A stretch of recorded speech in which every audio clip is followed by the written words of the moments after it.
Bigazio, what's up, guys? What is going on? Welcome back. Hope everybody's doing well. Liverpool versus Lille, 2-1. I want to say 3-1 because I saw the highlights first before I watched the game, and I thought for some reason the Nunez offside goal was a goal, but it wasn't. It was clearly an offside. And then Chiesa, when he came in and did so well, really good performance from Chiesa with a few minutes that he had of game time. I need this guy to score. He needs to score. He wants to score. I want him to score a Champions League goal. And can we just talk about quickly how there is no player right now that I can think of that is so happy to be at a club than Federico Chiesa. He is so thrilled. I'm sure he said it verbally, just like so many other players when they arrive at a club. I'm happy to be here, etc., etc. But he doesn't need to say it. He doesn't need to verbalize it. It's there in his emotion. I mean, Harvey Elliott scores, and he runs up to him, and the happiness in him for his teammate, to see his teammate, do well and to put his name on the score sheet.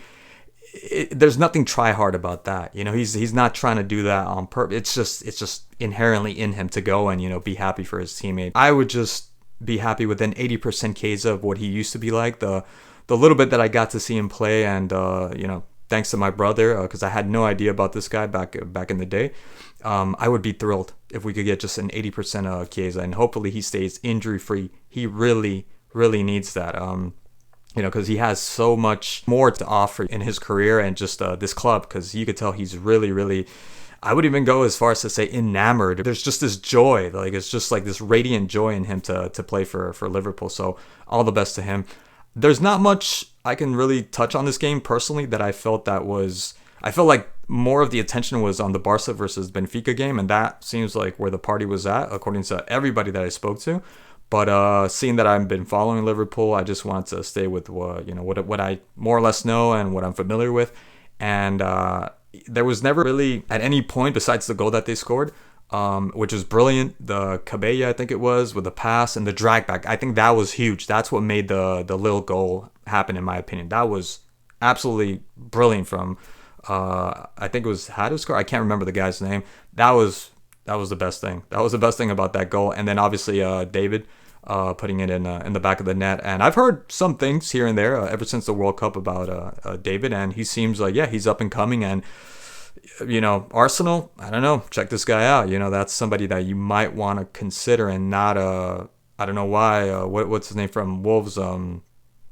Cunha. So yeah, but yeah, there was never really after that goal like something that was going to indicate that Lille was going to be on top. That Lille was actually going to probably take over this game or like lead and end up winning this game. I never really felt that, even though we've seen it many times where like a team's not playing that well and out of the blue, like they're leading and they end up winning the game, right? Without even playing that well.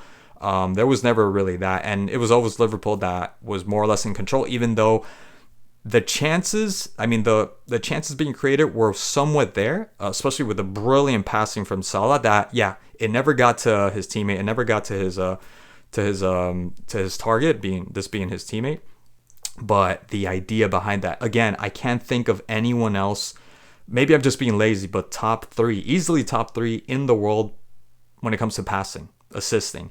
Salah, in my book. I don't care what the stats say. That's what I mean, but with the stats, like with the goals and stuff, when I talk about his finishing, right, which I will get into right now, his passing is brilliant. I mean, just the vision and how he's able, and he makes it look so simple, just one touch. And if the power was there, if the pace was there, and the precision was a little bit better, he would have completely eliminated 2-3 players, even the whole back line, and left his teammate like Diaz, Soboslai, Nunez, Elliott, completely by themselves, completely by himself. He would have just decimated that back line.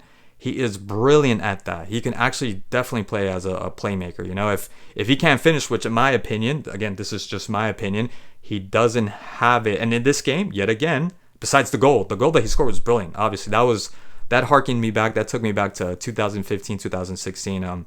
Salah, or back in the Roma days when I used to get messages or clips of him from my brother showing me about this new player, Salah, etc., etc.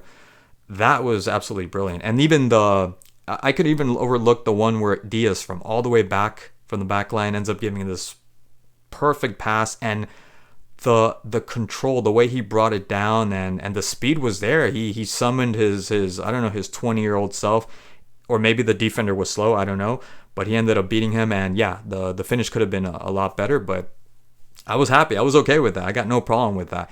It's the subsequent finishes that just leave me. If I just came to planet Earth and they told me there's this guy over here that's the best according to people, I would have a hard time believing that, because his cutback into the middle, into the center, and then this semi-trickled shot pass. I don't know what it is. He did that like at least 3 times. It's like, what is that? What are you trying to do there? It just doesn't seem like someone that's on top of the world, best, elite. It doesn't seem like, if nobody said anything like that, I'd have no problem. I have to keep bringing this up because I've seen it again, and it just leaves me baffled. I don't understand how people can look at that and say like, oh yeah, he's one of the best. Absolutely. I know you're looking at the numbers, right? Top goal scorer of the EPL, which is no small feat. That's a huge accomplishment. But I mean, wow, just his finishing sometimes just leaves me speechless. I don't know what to say. I don't know what to say, guys. I don't know what to say. So besides that, I thought everyone was pretty decent. Everybody was decent. Maybe Curtis Jones, obviously he's the one that gave the pass. He provided the assist. But besides that, I didn't think anybody was was having a lackluster day. I enjoyed everybody's performance. Elliot, Connor Bradley, everybody. So I'm happy. I'm really, really happy. And the goals, obviously. That's pretty much it. I got to get going. Thank you so much as always for watching, and I'll see you guys in the next one.